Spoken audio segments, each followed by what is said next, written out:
పార్టీలు మారితే ఆటోమేటిక్ రద్దు అవ్వాలి. ఒకటి. రెండు, క్రిమినల్ కేసులు పెట్టాలి వాళ్ళ పైన. మోసం ఉంది చూసావా, మోసం చేసినట్టుగా వాళ్ళు వాళ్ళ పార్టీని మోసం చేయటమే కాదు, ప్రజలను కూడా మోసం, నియోజకవర్గ ప్రజలను కూడా మోసం చేసినట్టు ఆ భయం కూడా ఉండాలి. పోయినసారి కూడా మేము చెప్పాము అది. మూడోది ఏమంటే కొంతమంది స్వేచ్ఛ ఉండాలి కదా. సో ఇది అప్పుడు ఏంటంటే డిఫెక్షన్ లా వచ్చిన ఉద్దేశం ఏంటంటే 1/3 అయితే వాళ్ళకి అవకాశం ఉందనేది అప్పుడు వచ్చింది.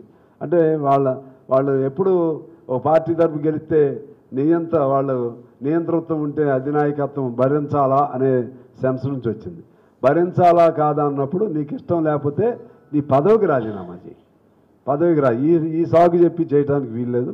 అందువలన వాళ్ళది ఆటోమేటిక్గా రద్దయ్యే. అది కానీ అమలైతే చాలా సంతోషించే వాళ్ళల్లో, అమలైతే సంతోషించే వాళ్ళలో మేము కమ్యూనిస్టులు మొదటగా ఉంటాం.